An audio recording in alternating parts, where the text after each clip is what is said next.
I'm still waiting to see what happens with the Irish squad. I think it's named tomorrow, so I'm either getting a phone call tonight to tell me I'm not, or I'll find out probably tomorrow. So, that will definitely give me some inspiration to keep going. Otherwise, I'd be lying to say it will be a little bit difficult to stay motivated for the next 4 weeks. But luckily, I'm quite vain, so I'll probably try and stay in the gym and keep the body moving. I've probably played here now for rugby for about 10 years, and Ian and yourself are probably the same. I think sometimes coaches are going to have a narrative and a thought of you, and a lot of the time they're going to make everything that you do fit that narrative. So sometimes you could do 10 good things and one bad thing, and they'll probably only just remember the bad thing. So it can work the other way. You can have a coach that likes you and you can make mistakes and they don't even realize it. So I've just realized that I'm going to just try and do what I do and what suits best for me. And as I have Matt O'Connor in the past, a coach who didn't rate me, and then I've Dan here who lets me express myself. So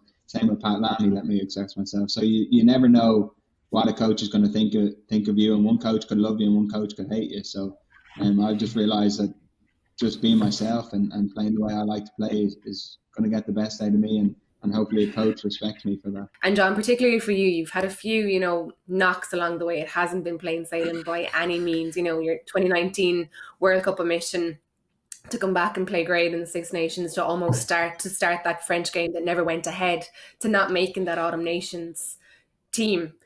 How difficult was that to come back from? What did you do to make yourself, I suppose, more resilient to bounce back from those disappointments? Yeah, I think I've learned a lot through injuries. I think that kind of helped me a lot through resilience, and something I take.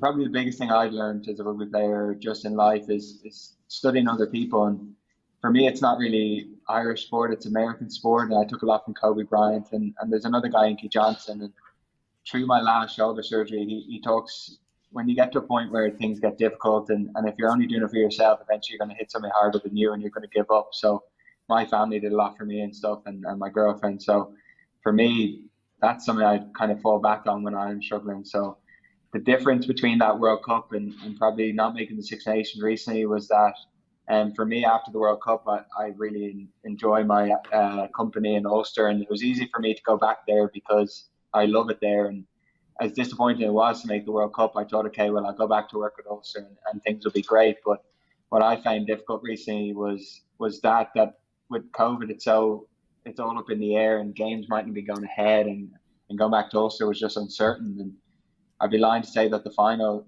didn't really upset me as well. So I was still disappointed from that. So it kind of was compounded by not making that Six Nations squad. So it was a couple of difficult months, probably a bit of a lunatic, but I thought it was funny. And I had Jack Hardy messaging me within an hour after the game, being like, sent the video to me, being like, what the hell are you doing, you lunatic?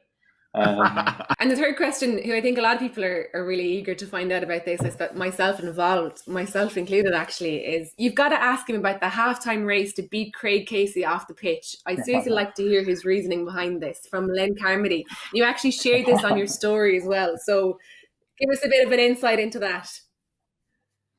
Oh, I knew this was coming up. I got a few messages from people thinking I had to run to the toilet, but that wasn't the case. The Casey, if they're going to put a pun in there. For me, yeah, it's just, I'm a competitive individual, and I just felt like having a race. I think I just felt like racing off the field for a bit of crack. I think I'd seen him play a few games, and I knew he took a massive amount of confidence from being the first off the field at halftime. So I told myself for a bit of crack, I'll race him off. And I nearly forgotten when I saw him go to run. I was on the far side of the field. I just kind of kicked in and started running by him, and thought it was just a bit of fun. I don't know. I am probably a bit of a lunatic, but I thought it was funny. And I had Jack Hardy messaging me within an hour after the game, being like, sent the video to me, being like, what the hell are you doing, you lunatic? But yeah, I'm sure it'll be brought up for a while. And if we're ever in Ireland camp together, I'm sure they'll enjoy throwing it up. I just thought it'd be funny. Running a younger lad off the field just to show that I'm still a young pup. We loved it anyway, Johnny. It was great. I wasted all my energy. I had no energy left. Bring us through your decision to move to Ulster. Pienaar was after leaving, and we had Darren Cave chat about him last week and how much they, almost mourned over losing him, and must have been a tough time. Well, a great opportunity to go in and, into that position. But big shoes to fill at the same time. Yeah, that was the first joke I made, was about, I said sorry about the passing of Ruan, as in because it felt like he had died. But nobody got it. They thought I meant like they thought I meant his bad passing, and it just went down so badly, and no one laughed. I was just like, oh, this is a great first day. But yeah, it was interesting. What else happened on your first day, Johnny? I had an awful first day. I hated it. I was ready to go back to Connacht. I got told, so my first day, I met our fitness coach who I knew, Kev Geary, and I've always been big into doing my extras. So I was like, oh, what gym can we go use? And he's like, we don't use another gym, you use this gym. I was like, oh, geez, okay, that's not a good start.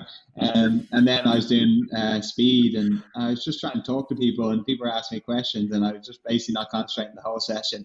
And the other fitness coach then pulled me aside after and given out to me as well, telling me I need to concentrate. So I ended up having to text both of them at the end of the day, apologising. But I also didn't have a house to live in, so I was sleeping on a mattress on the floor of a friend's brother's house. So it was just a bad first day. I was ready to get in the car and leave, probably. Well, look, it's only gone up since there anyway with Ulster, and you seem to be really enjoying your rugby. Just one quick, really interesting question is, who's your favourite 10 to play with up in Ulster? Oh, Jesus. I'm going to say Ian, obviously, but Billy Byrne's very emotional. He'd be heartbroken tomorrow. He'd come in and make me feel bad. So I'll just say it was Christian Leofano when he was here, and he's gone. Yeah. House of Rugby Ireland, here on Joe, together with Guinness. Game changed.